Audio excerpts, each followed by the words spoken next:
I just wanted to hit record today and tell you about something that's been on my mind, which is overthinking things.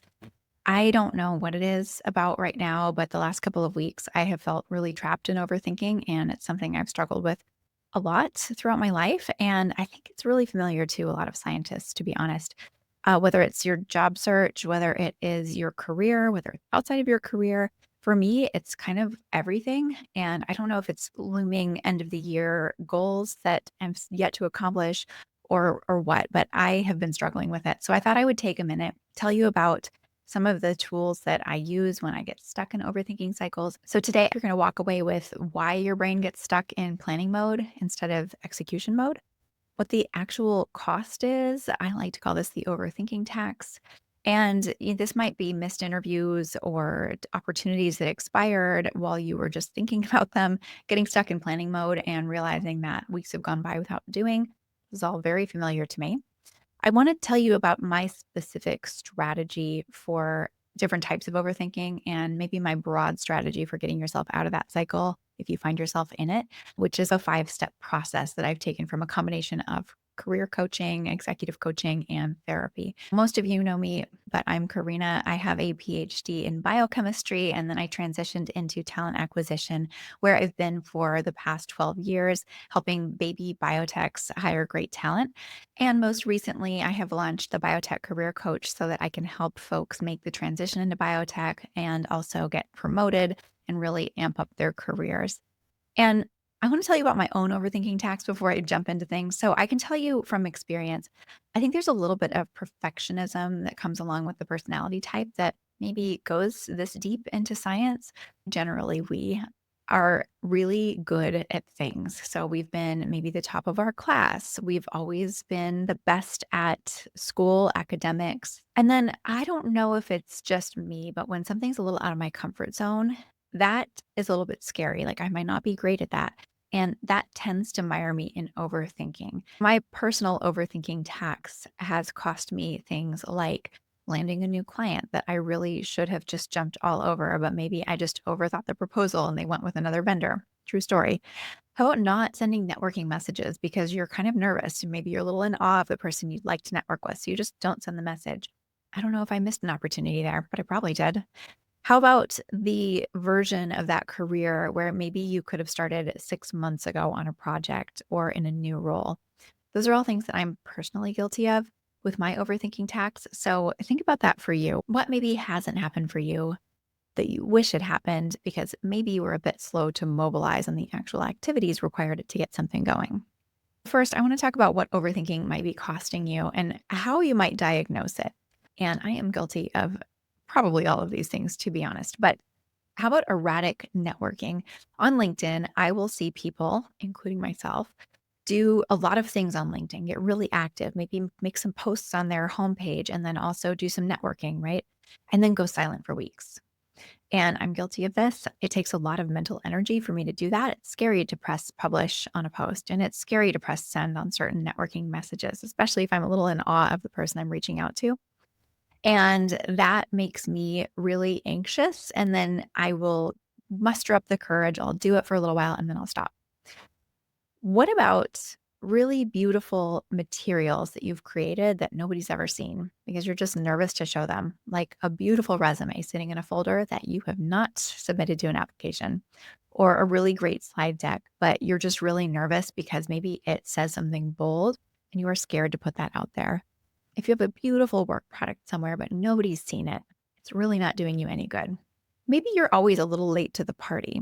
Maybe a job was posted on Monday, but you apply the following Monday because you wanted to make sure that your resume looked really good and it was really polished. And you maybe met with me first to make sure that it looks beautiful and I've approved it.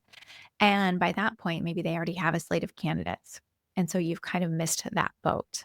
Maybe when you're talking about yourself, you hedge and you use lots of caveats like I think and maybe when you should just state what you know. I am very guilty about this. I never want to overstate. And so I will say a lot of things like I think or this could be.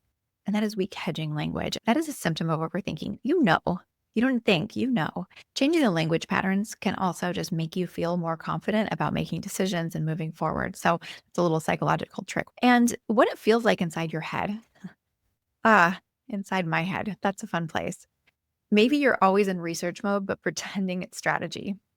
I am so guilty of this. I have so many tabs open on my computer. I'm doing so much research. I'm making sure that I really have the strategy nailed down, and I still haven't drafted the thing, right? I didn't write that cover letter. I didn't write that resume. I didn't write that proposal. Maybe you replay every interaction and think, I should have done that differently, or maybe I could have said it like this. And that is a huge overthinking mistake. I think about that all the time. I used to have like endless replays of conversations in my head until I got a little bit of help from an executive coach about that. And I don't do that anymore. And it is so freeing. But if you do that, if you have those conversations in your head, keep listening. This is for you. Maybe you have spent 3 hours working on something, but actually don't have a work product at the end because you're in perfectionist mode and it's not good enough. And maybe you have a little bit of a shame spiral. That is also something that I've experienced where you feel like everyone else is moving faster. They're getting jobs, they're getting promotions, you're falling behind. And that shame spiral actually reactivates your overthinking mechanism. I want to get really specific and label why overthinking happens because that's going to help you to name it and combat it. If you can name it, you can usually think about ways to overcome it. All right. So, fear is a huge one. So, fear of a specific outcome, fear of failure, fear of being judged, fear of success. Yes, that's really a thing. And fear of rejection.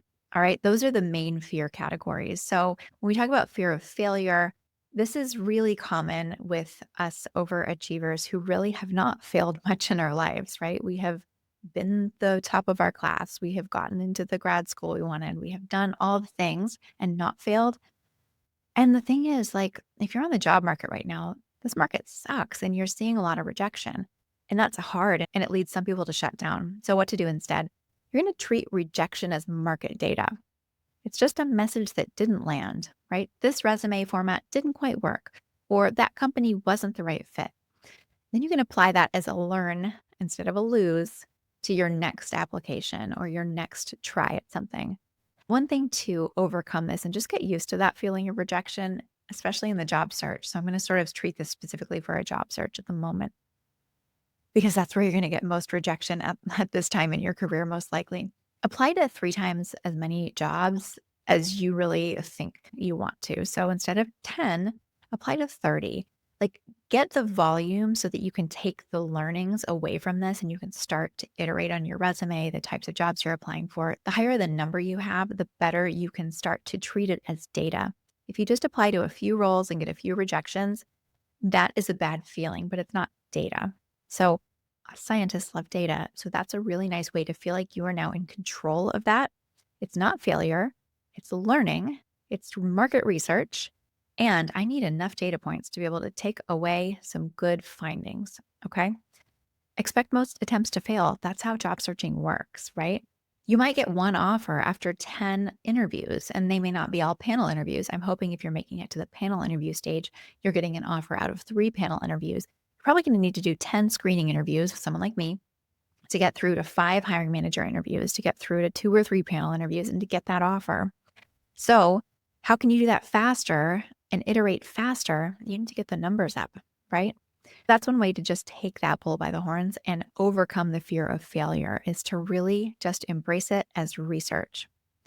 Fear of rejection is really similar to fear of failure, except it's specifically somebody thinking you're not good enough. And it is the cost of playing the game. You're going to be not good enough for something in your life, and that's okay. Again, we are perfectionists, we are high achievers, and it stings to get rejected. So let's get those numbers up. Let's treat it like an experiment and realize that it's not personal. Let's just take that rejection from a position as an example. You don't know what's going on behind the scenes. They might have actually had their budget cut and they get to hire nobody. So they didn't reject just you, they rejected everybody, and it was nobody's fault. They might have promoted someone internally, and that might have been the plan all along. That happens a lot. And they still have to run an external search. And that's not a reflection on you.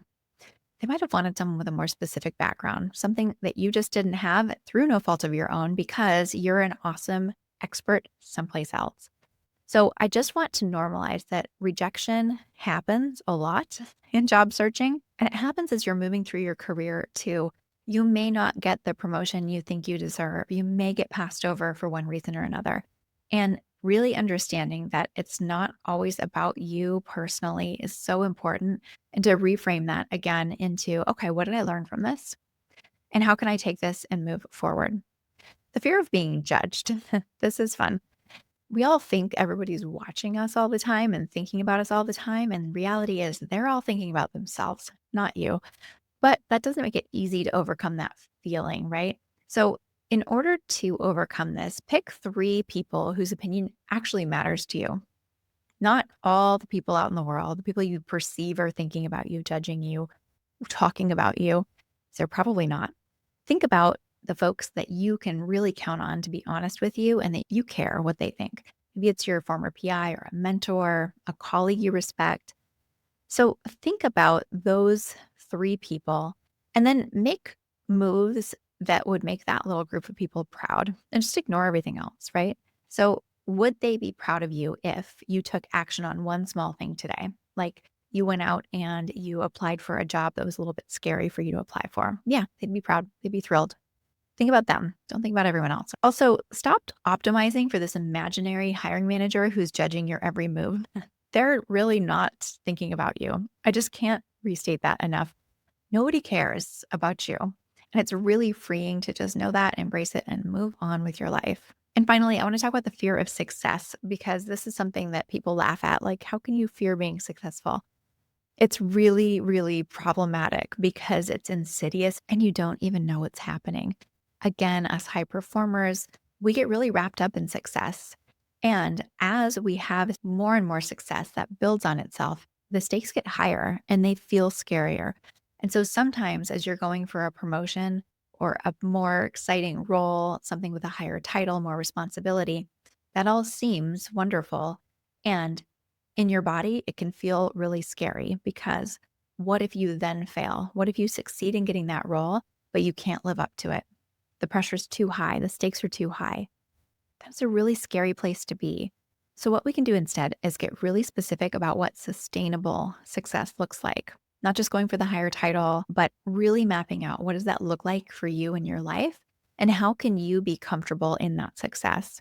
So, building your own capacity slowly. You don't have to take the biggest job with the most responsibility right away. If you're nervous about moving into a leadership position, you can request training alongside that promotion. That is a thing.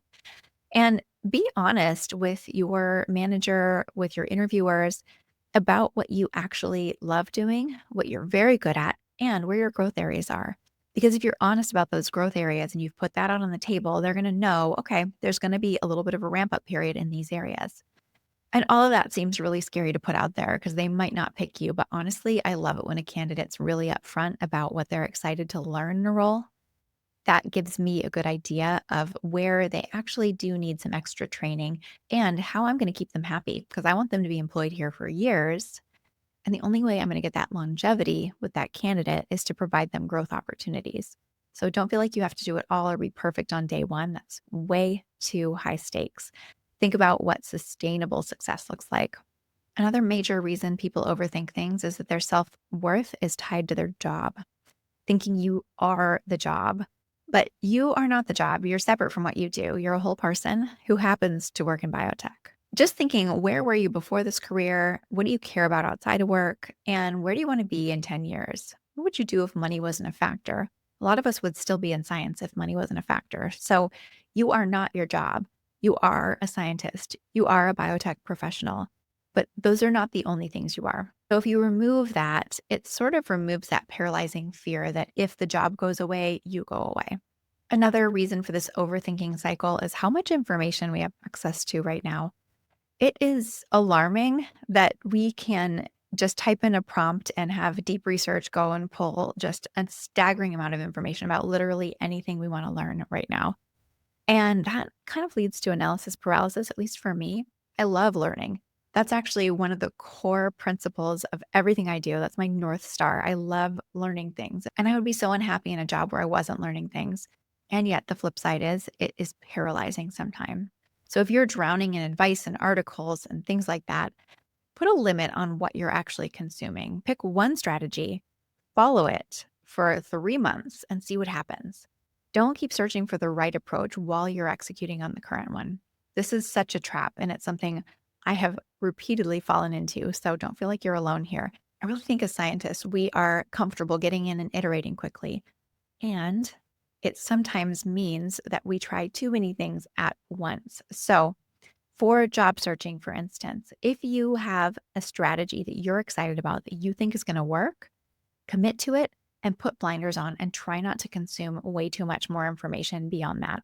I would be delighted if that strategy was mine. I would love to have you in our school community where I can help you every step of the way here. But if it's not that, that's okay. Just pick what's going to work for you and follow the strategy, commit to it. This information overload, coupled with not enough direction or support, can also make everything feel equally important. And that's not true. Every day, we need to prioritize where our time goes. Your time is a finite resource and it needs to be allocated with incredible precision. And if you have so much information out there and so much advice, and you're shooting all over yourself, right? I should be doing this and that and this. And every day feels like an overwhelming to do list.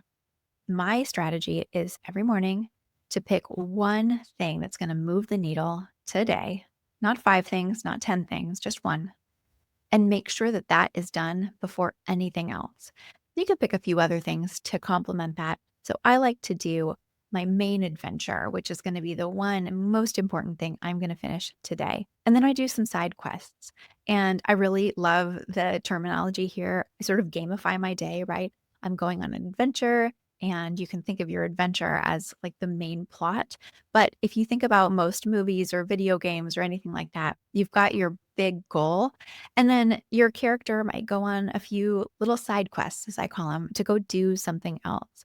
So if that is resonating with you, sit down every morning and plan things out, because this overload where you have so much information and somebody's not sort of telling you what to do, especially if you're in a job search, you're not employed right now, that feels overwhelming. But I'll tell you what, there are a lot of biotech employees that also don't feel like they have very much direction in their day. This may be a management problem, something like that, but I know a lot of folks who feel overwhelmed and they have a job. So again, this strategy is great for you if you're on the job market or if you're just trying to get things done in your job. You can use a matrix like the urgent and important matrix if you're trying to decide between tasks, like what is my main adventure and what are my side quests. So if it's urgent and important, get it done today. If it's important but not urgent, schedule it for when it makes sense in your week. If it's urgent but not important, maybe skip it. Like sometimes you don't have to do something that feels urgent. And if it's neither urgent nor important, try and just get it off your plate. You don't need to be doing that. That's my little decision tree if I'm really stuck on deciding what's my main adventure for the day.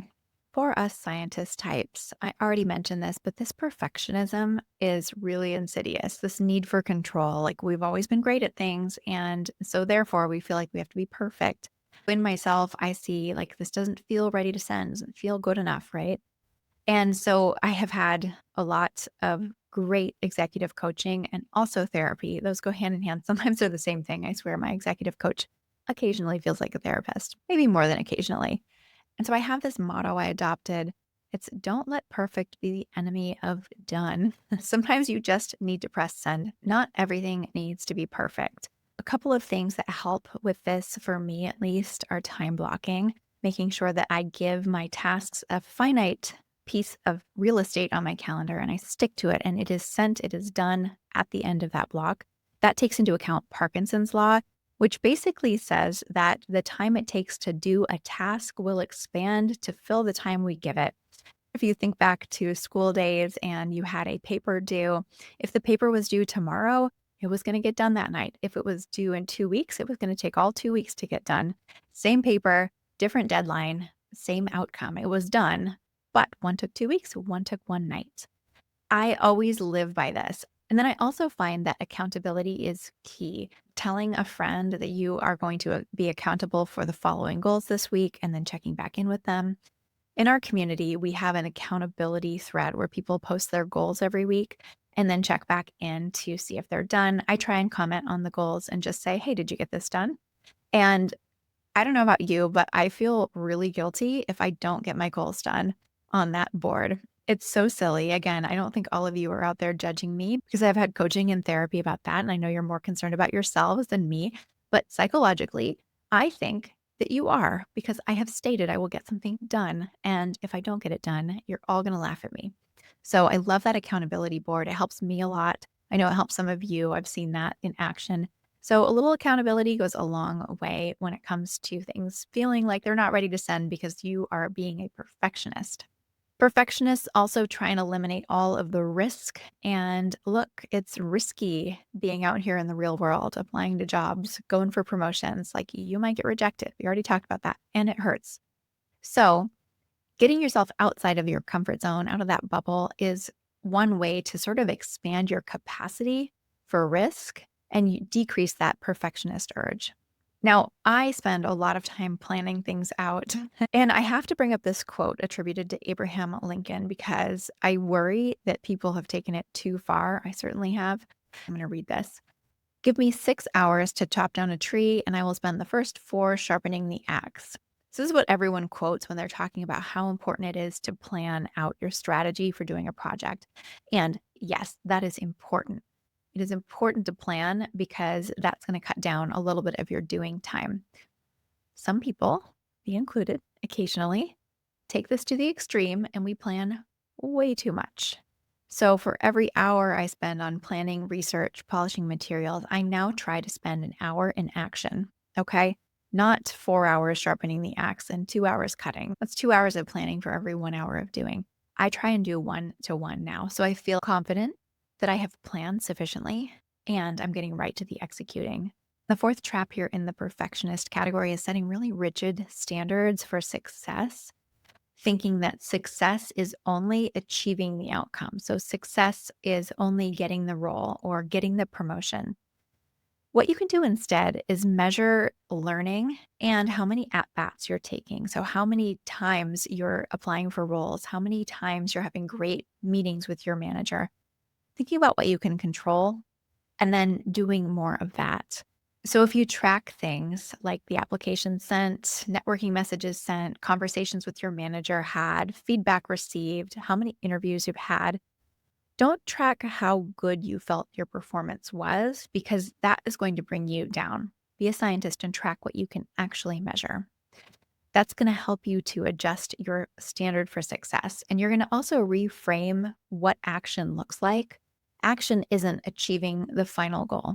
Action is all those little steps you take along the way to get to the goal. And the last reason people get into this overthinking spiral is that they are missing experience. And that is really common because we weren't all born knowing what we know now. At some point, we learned all of the things we know along the way. It is, though, the case that the more you become an expert in an area, the more you've achieved in a space, the scarier it is to not know how to do something. So there are a few little tactics in here that I'm going to mention. If you haven't done something enough to be an expert at it, commit to small daily actions that reduce the friction of doing the thing. That way you don't get caught in that cycle of preparing and strategizing instead of doing. So breaking down bigger goals into teeny tiny little steps is going to keep you doing actions as opposed to getting mired in that research mode. And know that it gets easier with repetition. Once you've broken down that big, meaty goal into 100 small actions, it's so much easier to get started on those actions and to start stacking that as little successes that, okay, I've done this and this and this, as opposed to, wow, I'm only 5% of the way to my big goal. It's just a mental flip, right? You've done 5 things. That's amazing. You're not just 5% of the way. If you're not getting feedback, like maybe you don't have a support system around job searching because you're all alone in this, or you feel like you're all alone, get one. If you're job searching, my community is something like that. If you're in a job, a brand new job, start to meet with your manager.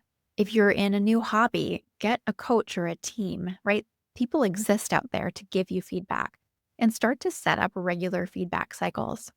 You can ask your mentors, your peers to review your materials. You can come into the community and ask us to review materials if it's for a job search. Just get the feedback. And the third thing in this category is not having systems or templates to follow. Often in life, you do have templates to follow. If you are doing an experiment, you usually have a protocol. Maybe you helped to create that protocol, but you might not have invented it completely from scratch, right? You might have modified someone else's protocol. You will come to a point in your life where you don't have a protocol, a system, or a template to follow. And if you're job searching, this might be that time. Luckily for you, I have those for you. If you are in a new job, you may have to think about where you can adapt new systems and templates for what you're trying to do. One thing to make this easier is to just document the process as you go. As you start to accumulate documentation, you can look back on that and you can start to piece together the template. So next time it's easier. If you can find a mentor who has done something similar before, they may have that documentation and be willing to share it with you so you can adapt it for your new use case. But most of the time, you don't have to reinvent the wheel. And that's a pretty inefficient way to do things. So think about how you could adapt some systems and templates or processes or protocols for your specific use case and whatever you are overthinking today. I promise something exists out there. And once you've found it, it's going to make things go a lot faster and you don't have to think about every step yourself. Finally, I just want to go through a 5-step process that I have adapted from many, many executive coaching sessions and therapy sessions so that when I catch myself overthinking, can get out of the cycle. So, number one is to name the reason out loud. And that's why I spent all of that time going through those reasons. Get really specific. So for instance, not just saying I'm anxious, like anxiety comes from all different places and it's a really nebulous, large concept. So I might say something really specific to myself, like I'm afraid I'm not qualified enough for this new client, or I'm afraid I'll say something stupid to that person. I'm afraid I'll pick the wrong job and waste years of my career.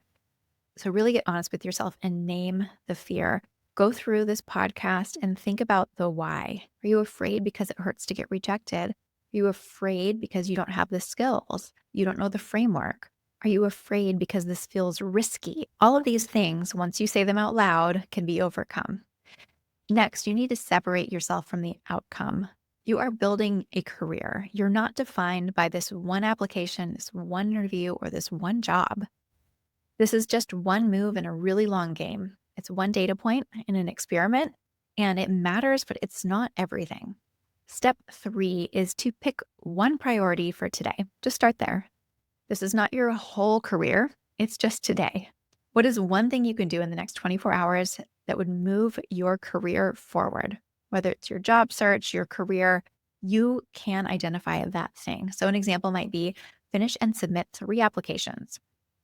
Send 5 networking messages. Meet with my manager to discuss my long-term goals.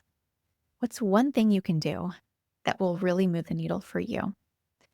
And then as a bonus here, pick one source of feedback. So if you are employed, it might be your boss, but it might be a mentor who will review your work or a peer that will help you do a mock interview. Just find somebody to bounce things off of so you don't feel so alone in this moment. Step 4 is to ship the simplest version of whatever this is within 24 hours. Use Parkinson's law. You don't get more time than that. It might not be perfect, but it'll be good enough. You can learn from it, and everything you learn, you can then apply to doing it better and faster in the future. Step 5, you are going to be the data analyst now. You're going to review what happened, adjust, and then take the next action. So if you applied for a job, did you hear back? Great. If not, okay, what do we change next? Now, job searching is hard. Sometimes you send applications and you literally hear nothing back ever, just disappeared into the void. That's normal. That's why we like numbers, right? So we can start to compare numbers here. But don't wait weeks and weeks to do this debrief. Try and do this quickly so that you can adjust your approach quickly. You need to iterate. You need to quickly incorporate the learnings into your next round and go back for more. If you repeat this cycle and you get in some more reps here, it's going to help you to be better, to learn more, and to overcome this little overthinking trap that you might be in. To recap, when you recognize you're overthinking, you are going to name it out loud. Are you fearful and why? Are you tying your self-worth to your job? Are you in information overload? Are you falling victim to perfectionism? Or are you feeling that you're missing some sort of experience that's crucial to be successful? Step 2, you're going to separate yourself from the outcome.